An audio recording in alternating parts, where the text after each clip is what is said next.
Hey, howdy ho, it's your bro Ethan here, and welcome back with another video, guys. Today I'm reviewing the movie Ghost of Mississippi. This movie was released on January 3rd, 1997, and was directed by Rob Reiner.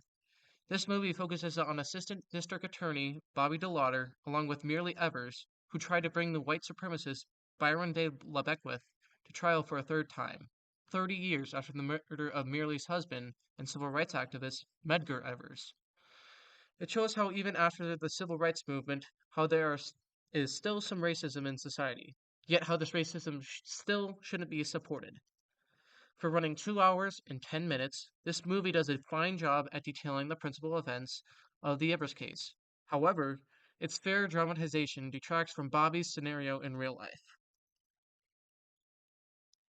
Before anything else is stated, there are some minor spoilers, but they are necessary for how I portray my opinions in depth.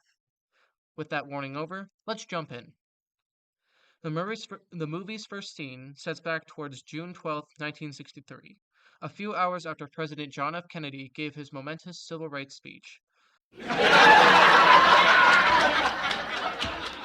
We see Medgar Evers step out of his car with t-shirts while simultaneously showing the movie's antagonist, Byron de la Beckwith, aiming down a rifle towards Evers. He shoots and his family comes running out crying, while Beckwith escapes. Right as well as reality. Mango! Get the baby! Get the baby! Mango! This opening scene was well acted and very cinematic, and it does a good job replicating with what actually happened. Sadly, we see that the film becomes quick to hyperbolize other plot points. The film moves 25 years into the future, with our protagonist, Bobby DeLauder, taking the Beckwith case from the referral of Merle Evers, the widow of Medgar, and DeLauder tries to look for evidence. During this time, Bobby's children say that they see ghosts in their room, and to calm them, Bobby sings the Confederate song, Dixie. This was originally to show Bobby as a somewhat dynamic character, but it falls pretty flat, and it feels unnecessary as it is only given to support the title of the film, Ghost of Mississippi.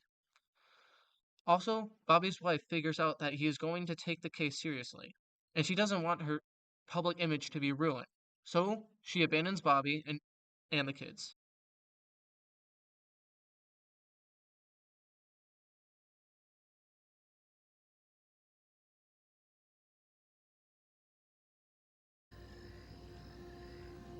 People change. You saying I've changed? I'm saying you haven't.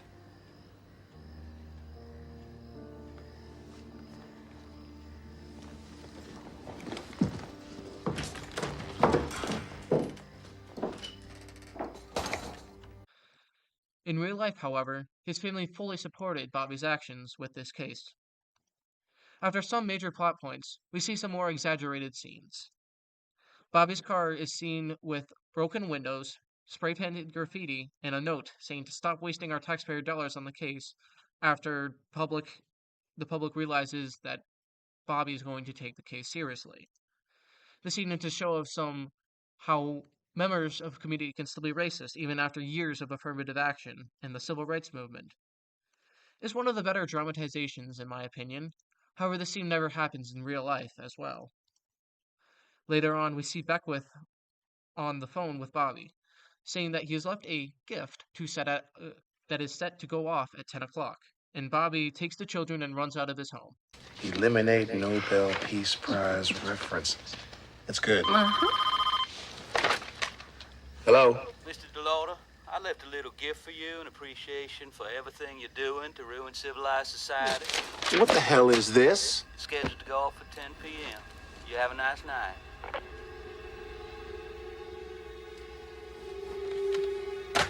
It's a bomb. This scene is pretty cool, in my opinion, because it is reminiscent of the first scene in the movie, with everyone running out of the house. After some research, there was an actual bomb threat at DeLauder's house. However, DeLauder knew that it was fake, and he did not flee. Finally, the courtroom scene. Being the climax of the film, the evidence presented is correct. But 2 points with Beckwith's confession and the Lauder's questioning the witnesses is not, however, real. These scenes, however, in my opinion, were crucial for the development of the plot and the characters' personalities, which is what led up to led up to the film's premise in the first place. The racial injustice and systematic oppression are the top themes in the movie, with the racial injustice being slightly dramatized and the systematic being very heavily, especially with the community absolutely hitting on DeLauder. With this in mind, the film has these themes present, but could have found other ways to either dramatize or stick to realism. In some areas of the film, it is hard to understand if it is trying to inspire or simply simplify events. Apart from some of my negative opinions, this movie was pretty good. The characters are pretty well done, and it has a logical plot flow with present morals and lessons to take for the viewer.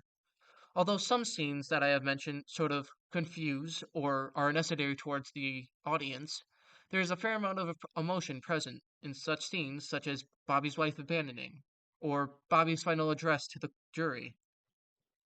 At the end of the movie, you can definitely feel that the ending that was in the movie, without spoiling, is deserved for the characters inside of it. Either way, I would recommend this film for you to watch. But if you already have a big watch list, perhaps you don't need to add it on a watch later tab. Thank you all for watching, and have a great day.